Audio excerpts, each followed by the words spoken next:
Hi, Misha here, and last time it was freezing out. Now it's so warm that I can't even wear a light jacket. Welcome to Arkansas. Okay, this video has several reasons for doing it.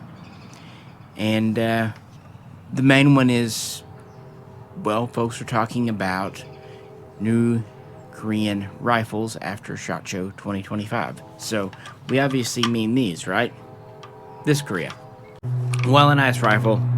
Yeah, not this Korea. We probably won't get their guns ever, not directly anyway. In fact, it was a minor miracle we got these. But it's this rifle's direct opposition. Of course, the Daewoos. And this is the one that most people think of Daewoo rifles. They think of the good old K2. This is an early cinematic import, the MAXI. And let's talk about it. What I think about new woos coming in and how I'm skeptical. Gonna be honest. I'm gonna be real surprised if these new Daewoos come to market, or at least all the types and numbers that were shown off. Remember last year, there was all that talk about those PINDAD, FNCs, even some BM59 imports. Where'd those go? Every year at Shotshow, we see things. And domestic production, okay, may or may not happen. Looking at you, STG 44. But when it comes to imports, we have even more hurdles. So I'm just skeptical. However, I love to be wrong, because this is really one of my favorite rifles, and for a long time it was pretty low-key. Another reason it seemed like a good time to talk about these is a tribute to the Rooftop Koreans 1992 LA riots. Kind of obvious reasons there. And then third, even before all this, folks have been kind of asking about Daewoos on the channel. I've done tons of videos. Jay did several videos on them, but I realized those were all pretty far in the past. So, okay, it's a nice day. Let's do the woo. But first, if you could, please do like, share, and subscribe. If you'd like to help us, check us out on Patreon. But we're going to set this one aside because we're actually a long way off from it. As with most things, the history is very important of how these came to be. Now, the Daewoo is often compared to the AR-15, similarities and differences, and there's a very good reason for that. So we need to bring out my M16A1. This is, of course, a original Colt upper on a semi-auto lower. Pretty standard there. Because this is where it all begins in Korea. Now, going back before the Korean War, 1948, the South Korean military was pretty small and underfunded, and the government was less than democratic. But it was still sided with the West, whereas the North was sided with the communists. Korean War, things ramp up. The North is bigger, meaner, better organized, and better supported. The Soviets really dumped a lot of material and effort into propping up North Korea, whereas South Korea, especially before the war, but even after, did not get as much attention from the West. And this would continue throughout the 1960s. But Korea was still reliant on importing firearms and goods because they just didn't have an industry. What they did have was essentially a dictatorship. Moving into 1969, President Nixon says he's cutting a lot of foreign aid to Southeast Asian nations, and this means that Korea needs to kind of start standing more on its own because, well, while there's an armistice, a ceasefire with North Korea, they're still technically at war. It's definitely a threat. There's the DMZ. They need new and modern rifles to replace their rapidly aging surplus M1 Grands, M1 carbines, M2 carbines, M3 grease guns, and the like. Dear President Park Chung-hee, he wants to make South Korea more self-sustaining and will set up programs. And one of the very first is to begin licensed production of the Colt Model 603, the M16A1 here. This is, of course, the product improved version, introduced halfway through the Vietnam War. And what they're going to do is Colt's going to set up a turnkey factory. And this begins really in 1971. It's going to be a licensed produced version, specifically known by Colt as the Model 603K. Slight alterations for the Koreans, mostly so they can source local material to build it with. That's why this one's actually kind of a good example. The upper was blackened, anodized in like National Guard service, but the Korean M16A1s, because of just their finishing process, did have a darker gray, sometimes even black finish. They, of course, had Korean script on the lower, and the furniture was the kind of later, kind of more matte finish style that we see in America, too. Everything else was the same. 223, later 5.56 NATO designation, 1 in 12 twist, 20-inch barrel, birdcage flash hider, bayonet lug, iron sights, fixed carry handle, A1 upper. As far as I know, they were still using 20-round mags, at least in the beginning. And the first of these rolled out of the factory in 1974. And there were some early teething problems with the South Korean produced M16A1s, but they quickly worked them out, just, getting things going. Now, where they were being built, it would actually start off as the first Army Arsenal at Busan, later to be part of the Daewoo, and then Daewoo Precision Industries into the 1980s is the name. So this is the genesis of Daewoo in it. So everything's rolling okay, right? We're producing M16A1s. It's a modern weapon for this day and time. Well, Colt had a pretty strict contract with South Korea, the government, Daewoo, we'll call it that, even though the name is a little shifty at first. First, they can only produce a certain number, around 600,000, I believe, and they can't export it, and they have to pay royalties for each gun produced. That's not enough. The South Korean military, if you count reserves and all that, is well over 3 million men. And even at that, it's technically smaller than North Korea. So on top of paying royalties, yeah, things are already shaky by the mid-late 70s with Colt. And then Colt's license on the AR-15, remember they had purchased it from Armalite in 1959, runs out. Their patents run out. So South Korea, Daewoo, pretty much feels like we don't have to pay them anymore. Also, we need something better. Instead, well, they began to woo. When planning this video, I considered just talking about the Daewoo K2 and DR200, the more famous imports. But at Shotshow, they did show off a modernized version of this gun here, the K1A, or as they were imported into America originally by Stoger, is the MAXI, or MAXI if you prefer, and later IAC as the K1A1. But we'll talk more later on about the semi-autos we have here in America. This is very cool and very important, and often overshadowed by its literally and figuratively bigger brother. But I've always had a sneaking love for it, this little submachine gun sized version. And this was the first domestically designed and produced Korean Smallarm, Republic of Korea, ROK. But it actually is much closer to the AR than the later K2 series. Why is that? And how did this come to be? And it was a little bit of a rush job. Okay, well, going back to the era of the Vietnam War, South Korean troops did work alongside, especially like the Marines. They've always had a very large Marine force, probably because they're a peninsula in the Pacific. And they were actually given by US aid around 27,000 M16A1s. in the late 60s.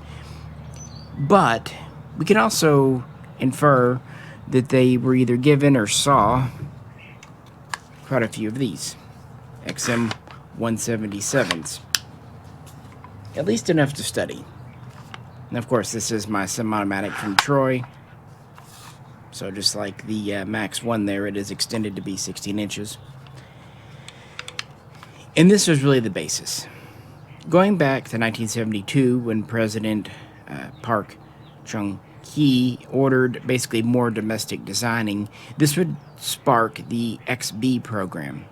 And there would be several design iterations, XB1 through XB5 originally. And they were all loosely based on the AR-15 direct impingement, or if you prefer, internal gas piston systems. And they were all chambered for 7.62 NATO because that was at the time the standard, although there was always an eye towards 223, especially if NATO would go further with it. So they're working with these. They're also setting up that turnkey factory with Colt. Fast forward to 1976, and the Republic of Korea Army Special Forces, Special Weapons Command, is checking out some of the XB prototypes. And they say, you know what, we need a new submachine gun. Our M3 grease guns, M2 carbines, these things are wearing out. We need something more powerful, longer range, more dependable, easier to service. Keep in mind, grease guns hadn't been made for 30 years at this point. Maybe lighter, whatever. So, very quickly, a government-ran design bureau would try to meet this need for a new submachine gun, primarily for special forces and the Korean Marines, that kind of thing. And they turned to two sources, the XB prototypes and the KAR-15 XM177 design. This is why I say they must have had some to study, because in virtually no time they had the prototype of this. By 1977, they were working on it. In fact, Daewoo would expand their firearms division, buying what was at the time a musical instruments factory. They would actually keep making pianos, by the way. Of course, they made everything. And this would become Daewoo Precision Industries officially in 1980. And this would be really their first offering here. A very light, very compact gun. Originally, when they scaled it down from 7.62 NATO to 223, it was called the XBS prototype, soon renamed to XK1. This was tested in 1980. Few improvements made after being in the field. It was adopted as the K1 for Korea's first rifle, or gun really, in 1981.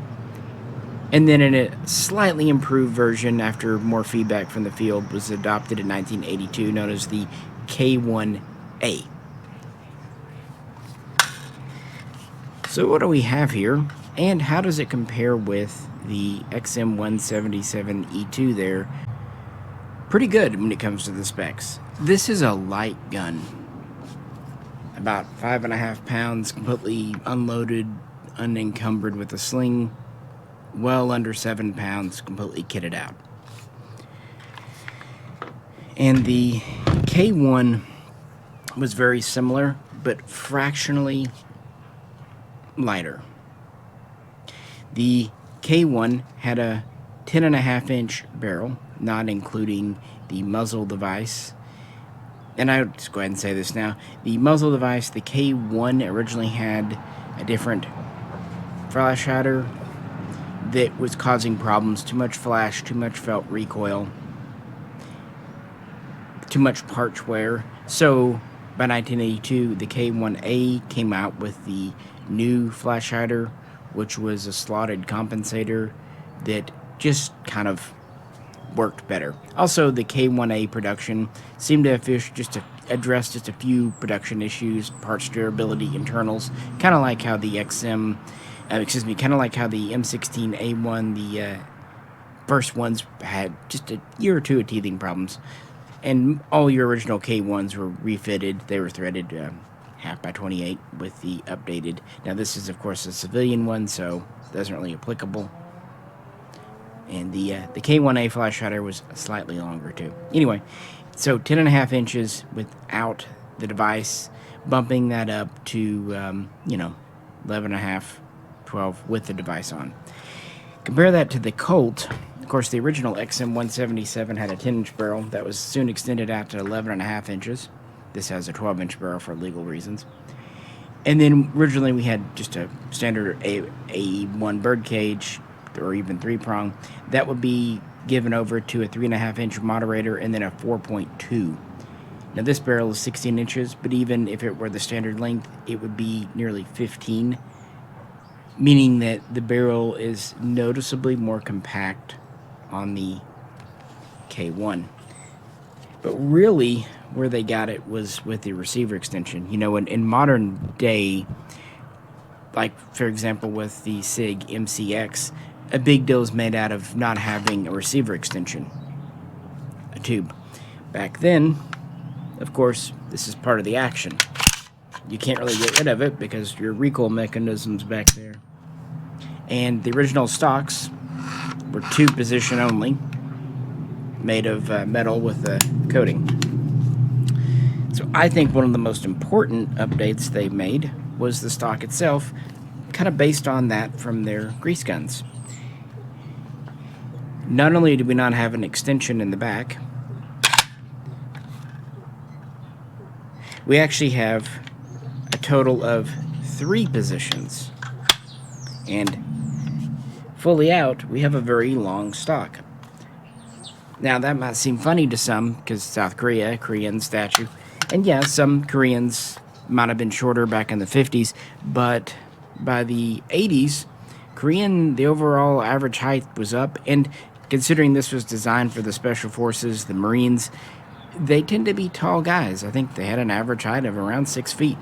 So we have a longer stock than the Car 15, and we have 3 positions instead of 2. So if you are shorter like me, you can always go in. And if you really want to make the weapon compact, this stock is actually just straight up removable very easily. I'm just easing it out here, but there you go. Now you have a very compact weapon. So what's interesting, with the stock fully deployed, the K1A is slightly longer, a little over 33 inches compared with 32.5 to the XM177. But if you collapse her in here, we're at about 25 inches with the stock on, even shorter if you went ahead and take it off for storage, compared with 30 inches. So you're saving about 5 inches and some weight. This did have a 1 in 12 twist with their version of the 55 grain known as the KM193 cartridge. I like how the stock just pull out to deploy. It has lower profile sights, 2-position flip rear with windows adjustment, very AR style front, and we have a reciprocating handle, slightly upswept. That is one element not borrowed from the M16.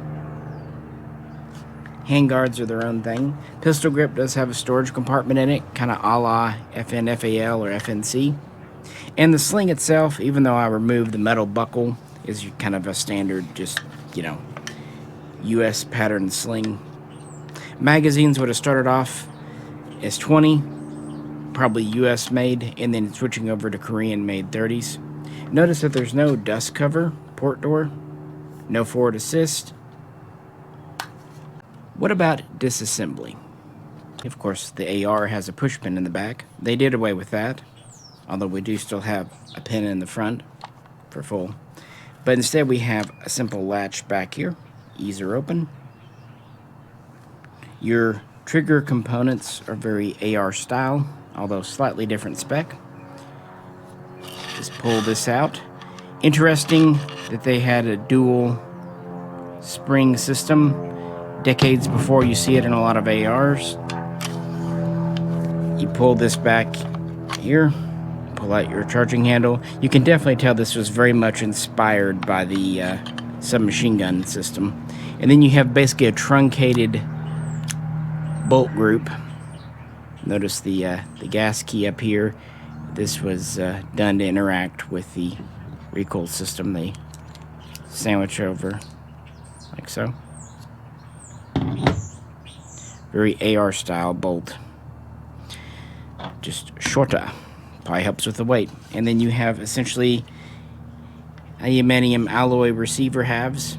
The lower is very AR style. The upper kind of rounded out. Basically, they looked at the XM177, the AR-15, because they needed it quickly. They didn't really have time to really develop it, aside from kind of already looking at their prototypes they already had. Try to line this up here. And if you're wondering, did Colt sue?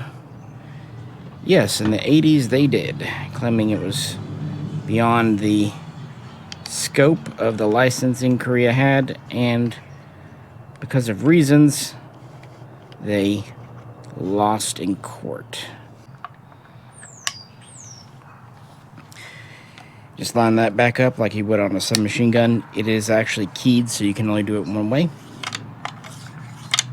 Very smooth throw on these. And then get your recoil system back in with your button upwards.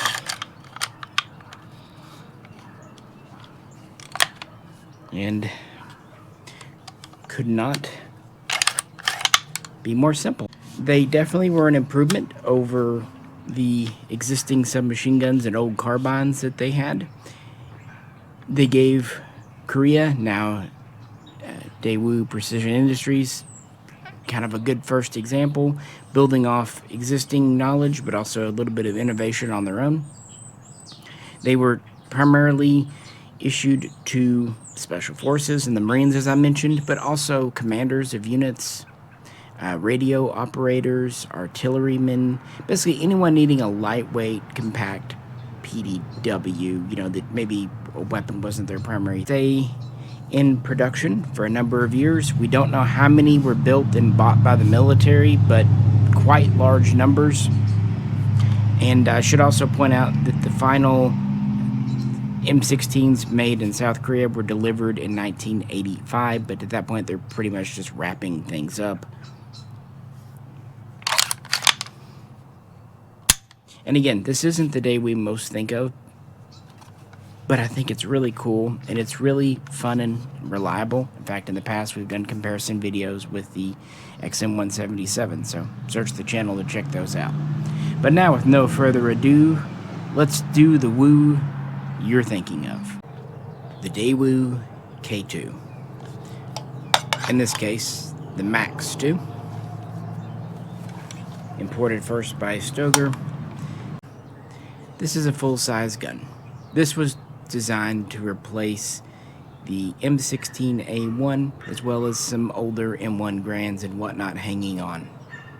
So, as the K1A was inspired by the XM177, the K2 was very much based on the M16A1. Okay, so going back to 1972 with President Park's directive. Again, he's essentially a dictator at this point. There's a lot of graft and corruption, inefficiency in the 70s in South Korea. I don't want to, whitewash the history of things. But anyway, the program has started with the XBs, and the XB1 through XB5, 7.62 NATO, were direct impingement guns. They were very much this style of sight and grip. It would actually be the XB6 in 1975 that would first say, what happens if we take the long stroke, dependable gas piston system from our neighbors to the north from the AK and put it in kind of an AR chassis. Turns out, pretty good stuff. Okay, 1976 happens, and work on the XBS becoming the K1 starts, and the idea to switch to 223, which is still not yet 5.56 NATO, begins. So in 1977, they take the XB6, scale it down for 223, and this is the XB7 prototype. Pretty cool. It's working well. They further refine it, mostly internal changes. This becomes the XB7C, and that directly turns into, by 1981, the XK2. Remember, we already had the XK1. And the first guns, small kind of pre-production batch, would be in 1982. They would be sent out for field trials and testing. They would be somewhat further refined. They would also refine manufacturing techniques. And then the first true production guns, known as K2, would be seen in 1984, with full adoption 1985. And by 1987, you start to see widespread field use, which is why the M16A1 production is finally over. We compared the XM177 to the K1. How does the K2 compare to the M16? Well, overall length is about the same. The A1 here is just fractionally shorter, whereas the A2 version would actually be fractionally longer. This has a 20-inch barrel, and of course a fixed stock. This has not quite an 18.5-inch barrel, and a folding stock, very much inspired by the FNC or even the FAL Para or the Galil at the time. So while overall length is about the same with the stock out, folded in, we save 10 inches. This goes down to 29 inches versus 39. It's pretty good, especially for a mass infantry gun of that day and time. Weight-wise, this is a little heavier. It's not horrible. The stock is still stiff, even though it's so old. You can push it down a little more, but you can just straight out deploy it. Very good lockup on these. So yeah, it weighs about 7.5 pounds. Not ridiculous. The barrel's not super heavy profile or anything like that. Handguards are very much inspired by. By this point, we're going to 30-round magazines. These are, of course, the newer South Korean-made steel ones. Same pistol grip as the K1. The sights are improved. They are adjustable from 250 to 600 meters. Adjustable front as well. And we actually have mounting points for a scope, optic, rail here, or rings. At first, these would not be used, but later they would be. We have that 4-way selector. One reason I like the MAXI and MAXII imports is they kind of retain this selector style. You can rotate it either direction. Very AR style bolt release. No ambi controls as such. It even has an adjustable gas system with 4 positions up here. And yes, it's supposed to be cocked to the side. More than a few gas plugs were lost because people thought they should be, in the full position here. But no, you want it there. Trust me. Same kind of goes with this muzzle device. Again, kind of inspired by the K1As. It's meant to be canted and offset. We have 3 slots, and it's at an angle. That's just how they're supposed to be.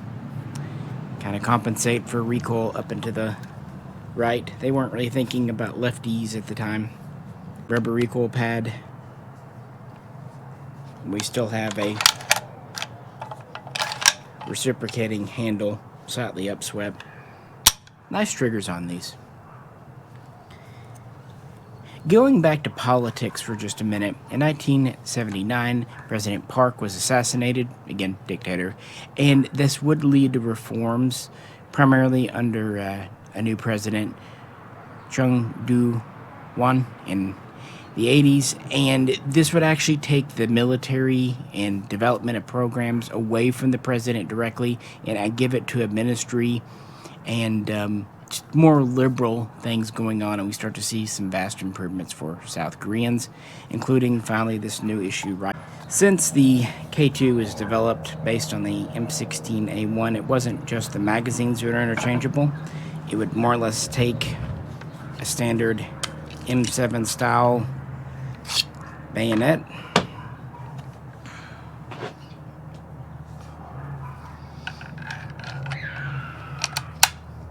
they would make a copy of the M7 there. I believe this one's in Ontario I picked up, but yeah, see, it fits fine. Of course, the K1 did not have a bayonet lug, too short for that, not really its purpose. And they also made their own clamp-on bipod, pretty much your standard belt pouch, and the bipod itself was very similar to the US version, but it actually had a couple of things built into the leg here that make it pretty unique. I'm not going to clamp it on my barrel because I don't really desire to scratch it. It's very heavy duty feeling though for what it is, and it would you know, just go on right here as you would expect between the sling swivel and the bayonet lug. And they would often issue these bipods to make these into DMRs. They would utilize their scope mounts on top and the ROK scoping these out. They would also make a copy of the M203 underbarrel grenade launcher. That's why there's a step here. And a couple of guys in a squad would be issued those. Basically, the Korean squad, 9 men, most would have K2s. Some would have machine guns, and if needed, some would have the K1. Originally, it fired the same KM193 cartridge with a 1 in 12 twist. Eventually, they would adopt a version of the 62 grain as the KM100, and they would go technically not to a 1 in 7, but a 1 in 7.3 inch twist. Kind of their thing. But that wouldn't happen till much later. And there would be a few minor improvements over the K2's life, but really, once it was adopted and put into full production in 1985, it wouldn't change for 2-3 decades because the military was happy with it. How does this one come apart? It begins very similar to the K1, although there is an added latch back here, kind of a lock. You need to flip that to the rear and then push it open. That's a, you see me push it forward. You could understand why they did that compared with the original K1 for safety purposes. Some of the early imports did not have this. The lower, very, very similar internally. You pull this out, notice it's a single, longer, wider guide rod system. And the bolt comes out the same. Find the notch here and pull your handle out. But then our bolt group itself is actually pretty different. True long stroke. I'm going to set this down just for a second.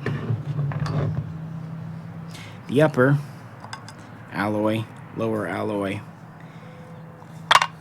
And you can remove this gas plug if you need to. But this is what makes it famous. Our long stroke piston. Notice the hollow end, kind of a cup for gas. And these just separate. Some versions there is a pin for them together, but most of them they just rest together. So our bolt carrier and bolt, while they're different from the K1, very, very similar. And then we have this two-piece long stroke system. Notice just like on an AK, this is loose intentionally. And our recoil spring goes right in here. And that just keys in. This was done for easier cleaning, reliability, dependability. and maybe just to kind of move away from the Colt design and do their own thing. We see a lot of other inspirations. Relatively short handguard, good barrel cooling there, bayonet lug, bottom mounted sling swivels, a hooded front post,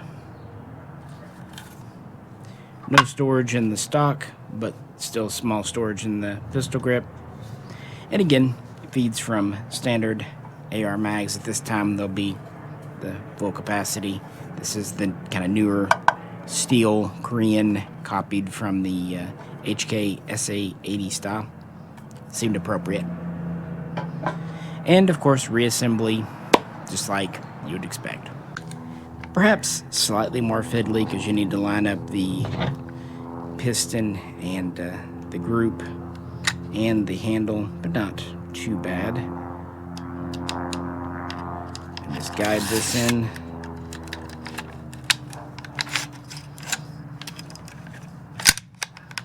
There you go. Get your lock in the open position here. It does spring back, so yeah, press her in because that'll let it go in far enough to latch, and then it usually pops back, but make sure it's in the upward position because you don't want that coming open, but really because of its spring friction, shouldn't do. These served well. They were superior to the North Koreans' AKs. They were distinctive to South Korea. And they were kind of low-key in America. Like I said, we had two pre-ban importers, Stoeger and IAC. We had two, so not after 1989, post-ban importers, B West and Kimber. Let's talk semi-automatic pre-ban imports. And they were right on here. In 1985, Stoeger introduced the MAXI and MAXII. Pretty much right then and there as they were getting adopted. And I really like how they did the MAXI. It's as close to regulations as possible, but of course they had to extend out the barrel. But even then they didn't go with the 16-inch barrel and a removable flash hider. They made a shorter barrel and then permanently attached a flash hider to give it 16-inch. As I said, with the stock fully deployed, the original SMG size would be 33 inches. And this with the stock fully deployed is about 38. So it's about 5 inches longer than the military version. But, you know, they had to comply with the Title I firearms in America because you can't import SBRs since 1968, the Gun Control Act. And imported originally as the MAXI, that would shift over to the name K1A1 sometime in 86, 87.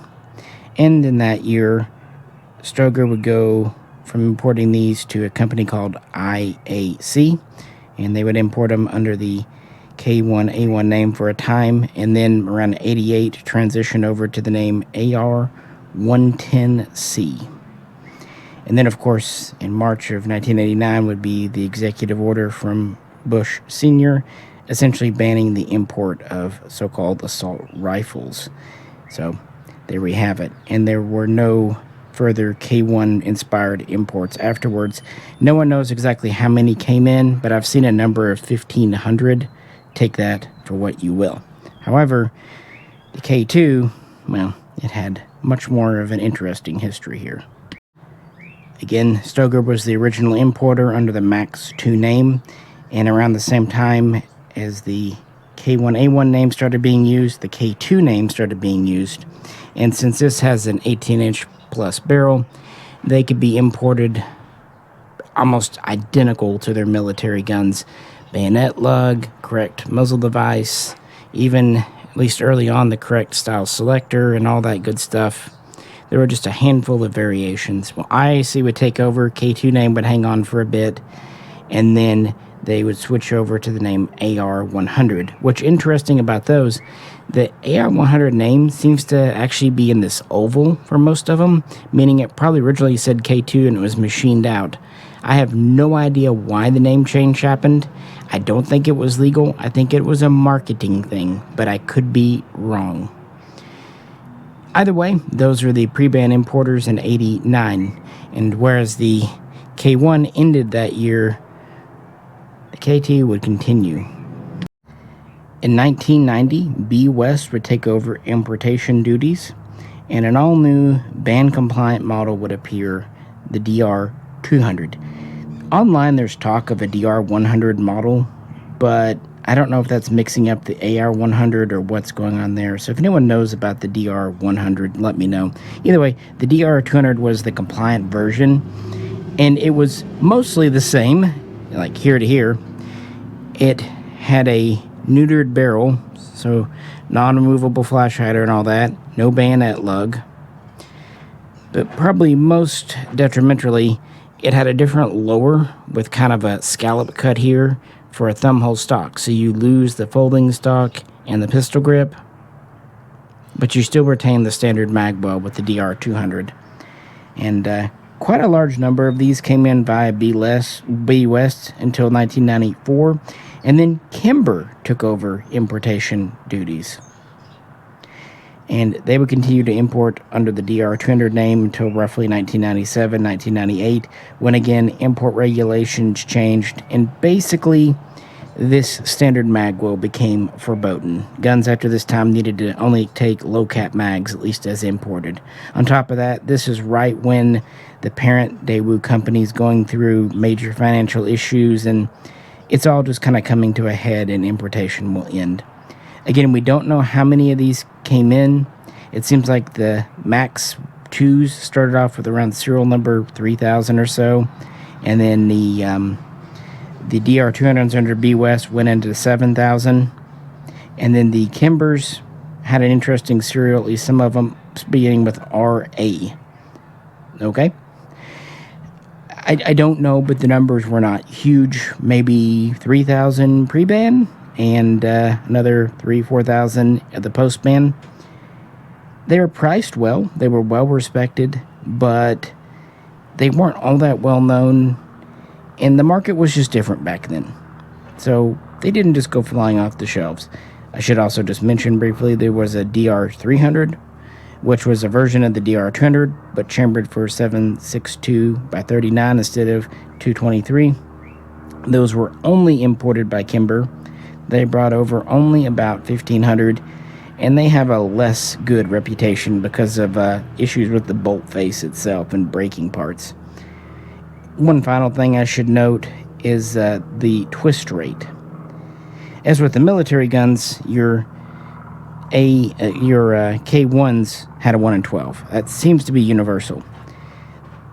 The K2s, though, while they started off with a 1 in 12, they did eventually switch over in the pre-ban era to having the 1 in 7.3, late in the pre-ban era.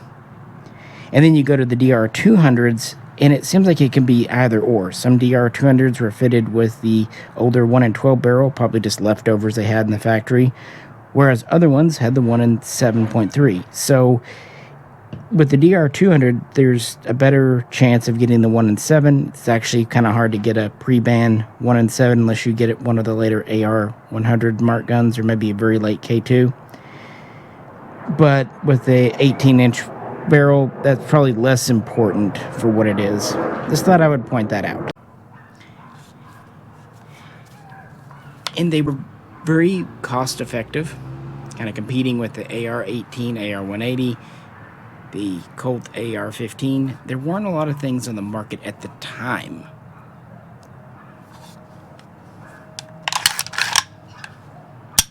But they more or less flew under the radar, especially the post-ban DR200s. That is until you could not get them anymore around 1997, 1998, at least with fresh imports. And that's because of further changing legislation in America. It's also because in 1999, the parent Daewoo company essentially collapsed. This would have a few name changes like Daewoo Telecom, and then Daewoo Precision, and then SNT Motiv would get involved. Daewoo themselves have been in automaking since the mid-'80s. Essentially, SNT Motiv would take over the Firearms division, officially becoming SNT Daewoo, and then SNT Motiv, 2012 period. and they would have another name change in 2021 to SNT Motiv. While they officially said, you know, the K1 and K2 were not really viable for export around 2000. They're kind of aging guns. This is a little long and heavy, and the K1 is kind of limited on its ability to be accessorized and whatnot. The South Korean military still fielded hundreds of thousands. The idea is they wanted at least 1 million of these where they got it. And they had several hundreds of thousands of K1As for those. Of course, this is just, again, for standard infantry. And so the ones that were in military service would pretty much remain unchanged until around 2012. Get into the future of this system, the future of the Woo. Perhaps somewhat ironically, the converted DR200s you find in America, because of the way they had to attach a stock because of the scallop lower, end up looking like some of the more modern K2C, K2C1 variants, including having railed handguards.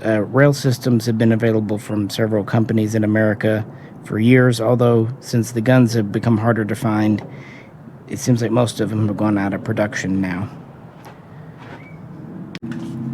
Before we move on to SNT Motiv in Las Vegas today, and because they are saying they're going to offer newer versions that we've never seen of the Daewoo before, let's talk about the future in the military in the 21st century.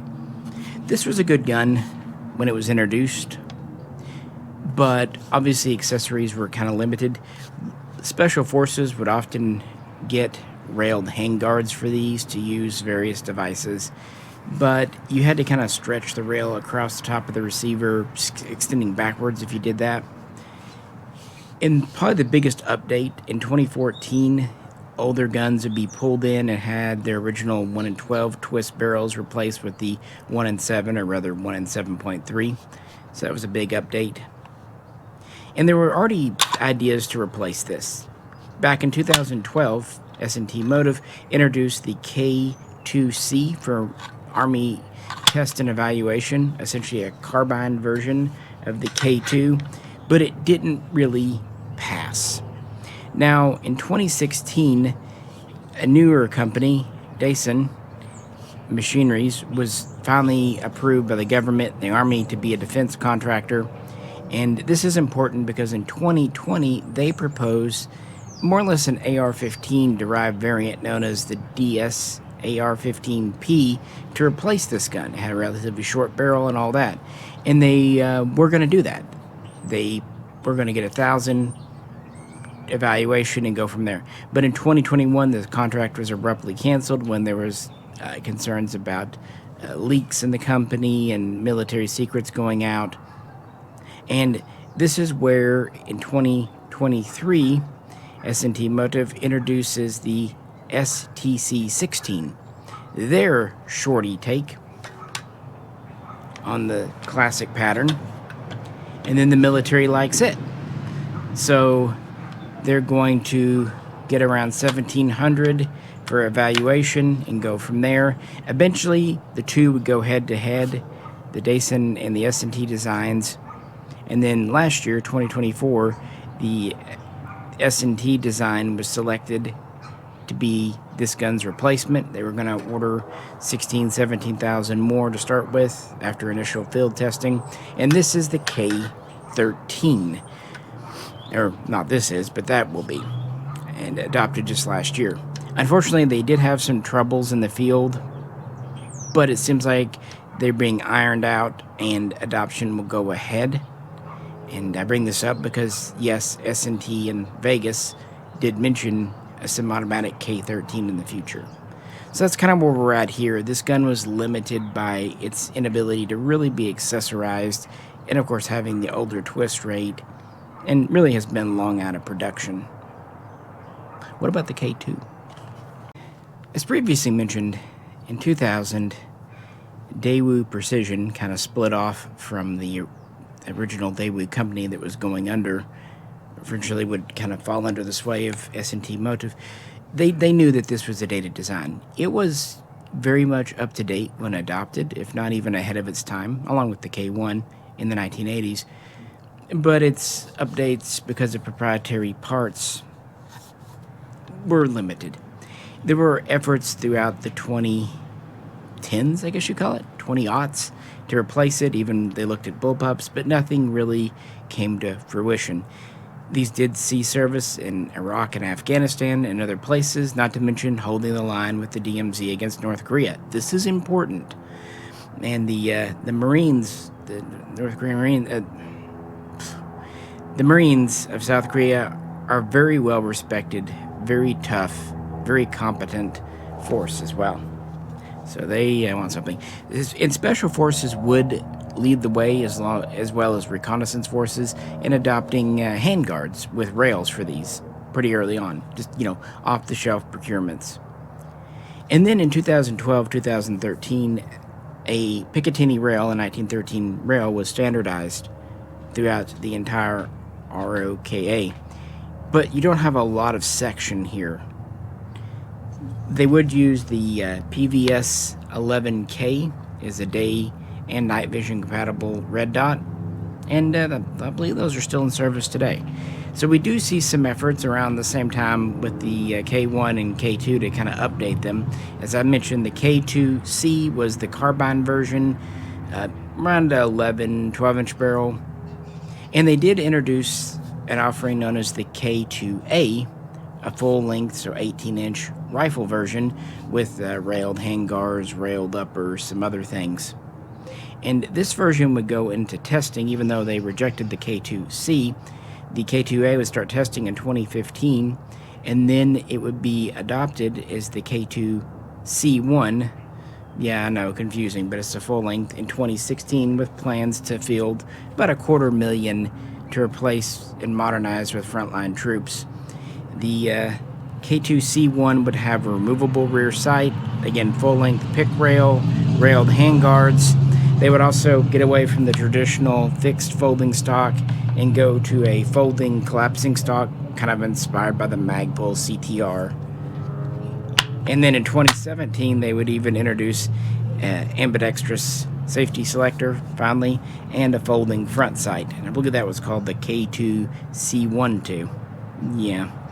So there is quite a bit of push to update these as opposed to just outright replace them. And it looks like, even though the outside's changing a lot, the bones aren't really, because a long stroke piston, no buffer tube, take standard mags, dependable gun. Why fix it if it ain't broken, quite frankly?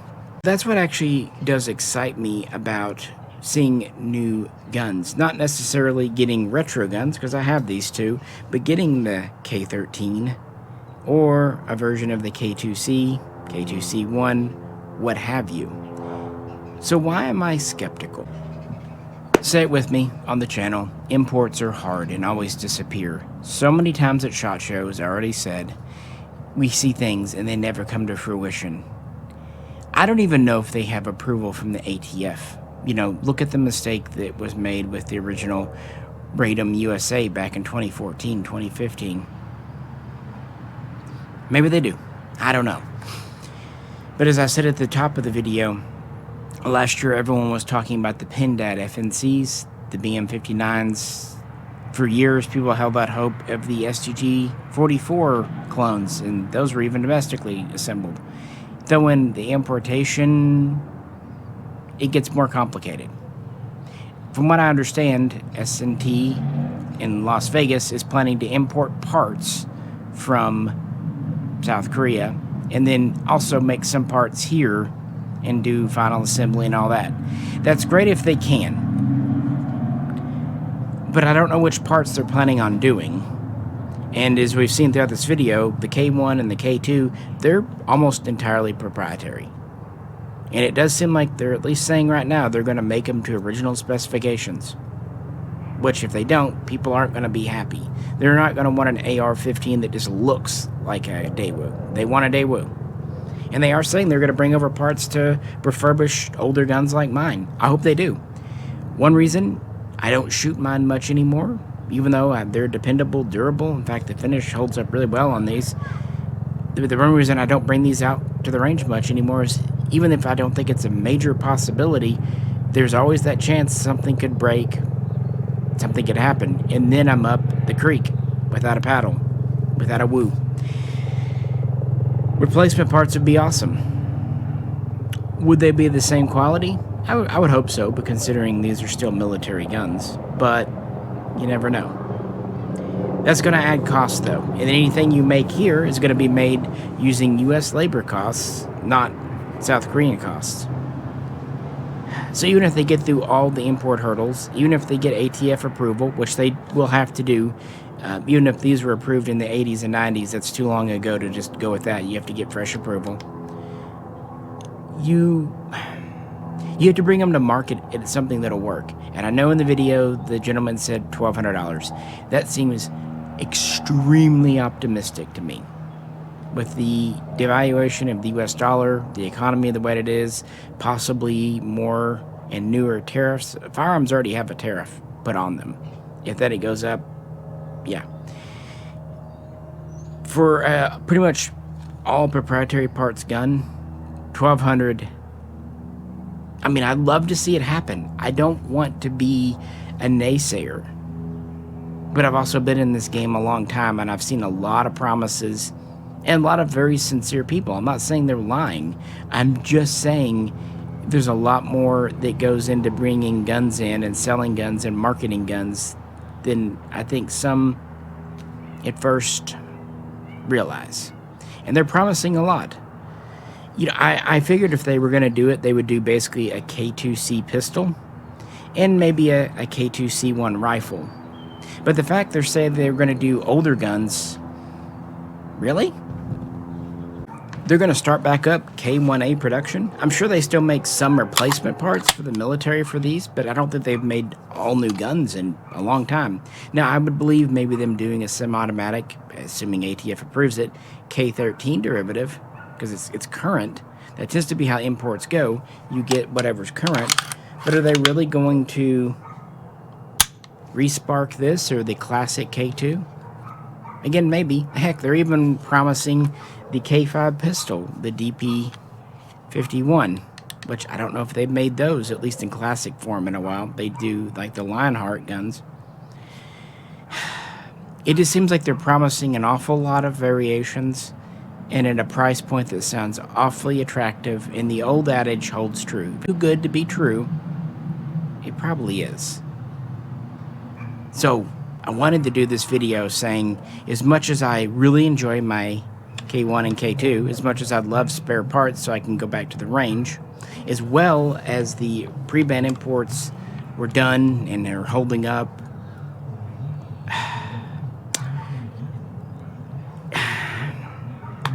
don't get your hopes up, guys. Just don't. If they happen, great. I will absolutely make a video saying I was wrong, they're here, and I love them. Because I would like a K2C1. I would like a K13. And I'll get one if they come to market, especially for $1,200 retail. Heck yeah. But I'm not holding my breath. It's just happened too many times to me that things have been promised and then at the last minute something happens to kind of, well, ruin it. And I'm just afraid. Because so much gets said, especially considering they're not even taking pre-orders yet. They're not even saying they're going to ship to the end of 2025. It's an all-new company, at least in the U.S. The signs aren't looking good. It's always better when you see an established company like, say, Zastava USA or Century or whatever to do something because they know the ropes. That's why Arms of America was kind of able to make the FB Radums come in when the all-new Radum USA just wasn't. They got their ducks in a row. Now, of course, lots of could change. You know, there's a lot of talk about the ATF changing now and going different directions and new directors or being... I don't know. 2025 is definitely a year of change. But it's the talk of the town. As I said, I realized I haven't done a gun in a while, so why not? And again, with the recent passing of one of the most famous of the Rooftop Koreans with the Daewoo. All these things combined, plus the nice weather. Yeah, let's get out and talk about a gun that I really do enjoy. And that was one of the kind of hidden gems in U.S. collecting for years, especially the K1A1s and MAXI and all that. The K2 is a little better known. The DR200 is probably the best known because of the numbers that came in. But what do you think? Did you own one of these in the past? Are you looking forward to it? Why are you looking forward to it? Are you, like me, kind of wanting the modern iteration? Or are you wanting the classic one because you weren't able to grab one back in the day? I'd be really curious to see what exact version people are looking for. And it'll also be interesting to see which parts are made in America. And following on from that, will the quality be the same? I should hope so in the day of CNC tooling. But keep that in mind too, guys. There could be a wrinkle there. So I've always found it in life better to not get my hopes up and be pleasantly surprised instead of really getting hopeful, know what's going to happen, and then be let down. One is a lot more fun than the other. But that's enough wooing today. Hope I've wooed you over. Puns included. Appreciate you hanging out today, and search the channel. We've done range videos with these in the past, so if you'd like to see how they shoot, the short answer is they shoot wonderfully. Very reliable, very soft shooting. Aside from lack of spare parts, I have no complaints. As always, if you could, you know the deal. Liking, sharing, subscribing. Great. Check us out on Patreon if you'd like to help there too. This is Misha. Catch you very soon. Next time.